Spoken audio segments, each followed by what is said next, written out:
Hello all, welcome to the new Simply Put series by Kalamais Academy. This is Priyanka Mahapatra, faculty at Kalamais. So today we'll be having a discussion on the newspaper dated 15th of January 2024. So the text in the context section of the Hindu newspaper was having an important article about the status of medical care on India's trains. This we would be discussing. Then coming to the second page, this is unimportant.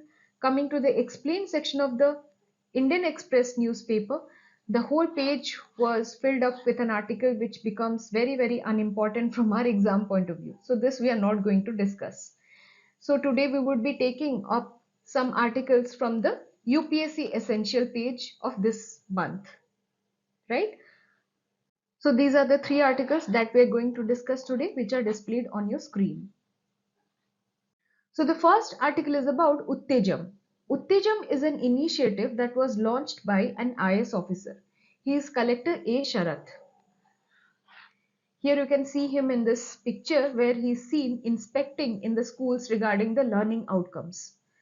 So this initiative, UTTEJAM, igniting the minds of students, teachers and parents, was launched with the aim to motivate the students and teachers during the examination, to motivate the students and the teachers regarding the learning outcomes, right? Where teachers will be conducting special classes after the school hours to focus on the weak students, right? And how the district administration will act as a facilitator. For example, it will contribute some money towards the arrangement of snacks in order to fuel up the students in the extra hours. District officers will be adopting schools, closely monitoring the study hours, the extra study hours, and the performance of the students. Even the collector had gone to that extent to warn the teachers over the deduction of their annual increment if any student failed the examination. If any student failed the exam, then the teacher would suffer the penalty of deduction in their annual increment. It was a warning from the collector last time. But this time the teachers have shown their bit of dedication and they have given a voluntary written undertaking saying that they are open to action if any student fails. If any student do not live up to the expectation, they are open to action. So see the dedication and see the motivation of the district administration of an IS officer like this towards motivating the students and the teachers over here. Okay, so this example you can write it in order to enrich your GS paper 2 answers where education is there in your syllabus, where any question is regarding the learning outcomes. You can quote this case study that this can be a role model. Okay, this can be the way out. Again, this case study can be quoted in your role of civil services, which is there in your GS paper 4 syllabus. Again, this can be enriching for your interview and your essay writing as well, right? So this way you can pick up the case studies from the newspapers in order to enrich your answers, in order to enrich your interview preparation, right? So this was all about this topic discussion. So the second article is about combating malnutrition the Bharuch way. So here let's understand what do we mean by malnutrition. So malnutrition is not just about deficiency in the nutrient intake as we commonly understand. It is about many things. It is about excess in the nutrient intake as well. It is about overweight. It is about obesity. It is about any imbalance of essential nutrients in the body. It can be about impaired nutrient utilization in the body as well. So malnutrition refers to, you can note down that it is deficiencies or excesses in nutrient intake, balance of essential nutrients or impaired nutrient utilization in the body. So according to WHO, the double burden of malnutrition, it consists of both undernutrition and overweight and obesity as well as diet related non-communicable diseases. So this definition you should be learning by heart, and this can be very handy in introducing some of your answers where you can directly define what is malnutrition. Right. So coming to the case study over here, that is a case of Gujarat. So Gujarat is facing a high burden of malnutrition. So this lack of nutrition is because of its poor nutrient diversity, because of the poor diets over there, because of less diversity in the food.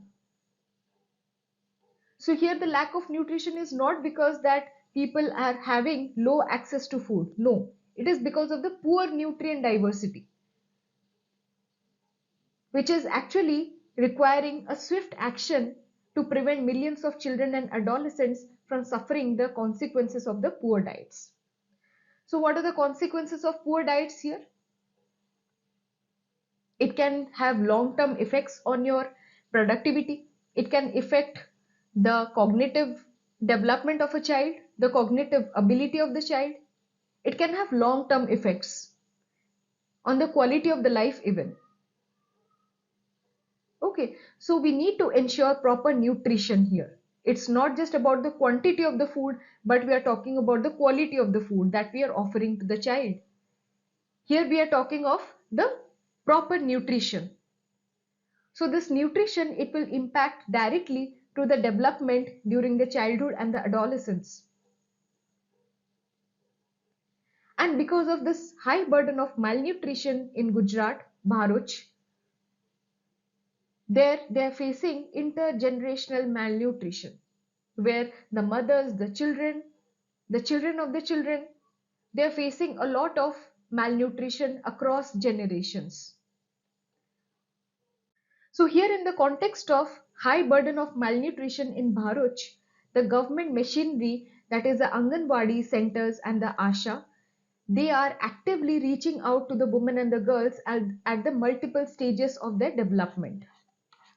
Okay, so the government machinery, that is consisting of Anganwadi centers and the Ashas, they are taking active approach towards reaching out to the girls and the women at multiple stages of their development.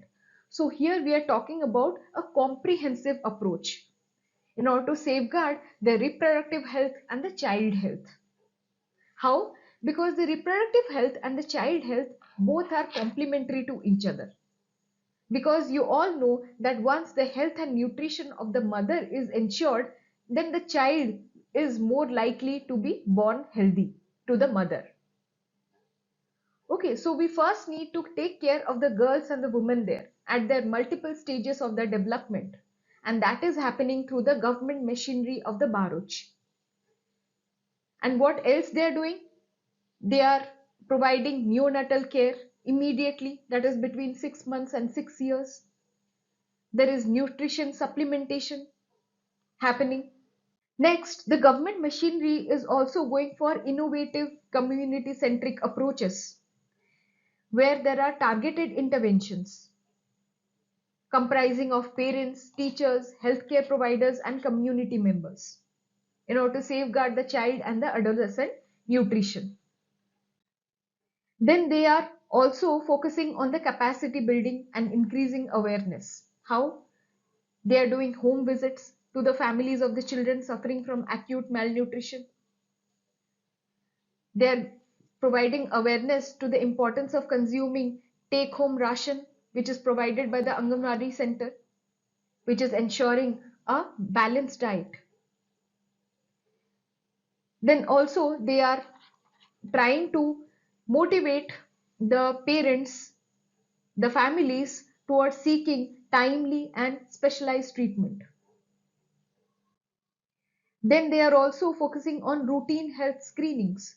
Free medical services are provided in the schools and the Anganwadi centers. Weekly iron and folic acid supplementation is happening through the schools at the block level and all the Anganwadi centers in the presence of school teachers to prevent anemia. Then there is a concept of smart Anganwadi centers there, where the Anganwadi centers, they're equipped with safe and hygienic food storage, safe and hygienic cooking equipment in order to provide daily meals to the children, in order to provide a balanced nutrition, a hygienic nutrition, which is introduced at the block level of Bharuch. So this is how they're doing. This is how they are countering the intergenerational cycle of malnutrition. So by teaching them about the nutrition, by increasing the awareness, by conducting the routine checkups, and by distributing all kinds of supplements and fortified food. So this is how they're hoping to disrupt the intergenerational cycle of malnutrition in the Bharuch. So this is a case study which becomes very, very important, especially from your ethics paper. It can be also beneficial for your value addition in the essay paper, GS mains answers and interview preparation. So please make note of it. Then we come to the third article, that is about the medical emergencies in trains, medical emergencies on railways. So why this is in news? Because of the many posts of railway passengers complaining about the poor medical services on trains. So in this context, let's go back to the June 2023 last year's train accident, the horrifying train accident. That is a Balisar train accident, and how it raised important concerns about the rail safety, about the accident related safety. But this is just one side of the picture. There is another kind of safety which railways is often overlooking, whereas it is responsible for that kind of safety. What is that? That is the medical emergencies. So why there is a need for medical related safety in railways? Because of the high passenger throughput. Because it transports more than 2.3 crore passengers daily. And the non-communicable diseases like diabetes, hypertension, heart attacks, they are on rise in India. In 2017, 1,000 medical emergencies were reported at the Katpadi Junction railway station in Vellore, Tamil Nadu. Nearly 1 in every 10 emergencies require urgent life-saving intervention, which are reported in the emergency help desk operated by the Christian Medical College, Vellore. So we understand now the gravity of the situation and the need of the situation to take care of the medical emergencies in the railways. So is the Indian Railways prepared to handle these kind of medical emergencies that result? No, it is not prepared. So in 2017, the Supreme Court directed the railways to set up a committee consisting of experts from AIMS, where it had given some suggestions. It has told to modify the contents of the first aid boxes and to provide them at all railway stations in all passenger carrying trains. It said about giving first aid training to the railway staff at the time of joining, and once in every 3 years they must be getting the first aid training. Again, to review the service utilization every 3 years. Then there can be portable ECG devices. There can be rapid diagnostic kits in order to identify and treat heart attacks early in the running trains, in order to save lives. Then there is a 88 item list which must be in place in all trains according to the suggestion given by the expert committee. Then passengers also must be made aware of all these services. And after awareness, there must be periodic inspection as well. There must be enforcement mechanism as well. Bringing policy is not sufficient. We have to have a periodic inspection whether we are maintaining the quality of the care as well or not. Then the railways need to install a system in order to capture the data on the healthcare needs of the people traveling. This is for the future policy making.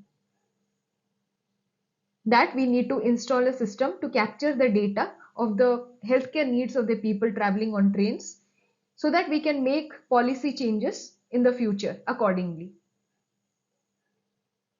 Okay, so these are the suggestions which you can directly quote in your answers related to the railways. Whenever any question is regarding the way ahead or what are the steps needed to improve the situation in railways, all the aspirants would be writing about the rail safety, about the accident related safety. Nobody would be writing about this aspect of the answer, about the medical emergency that needs to be ensured in the railways.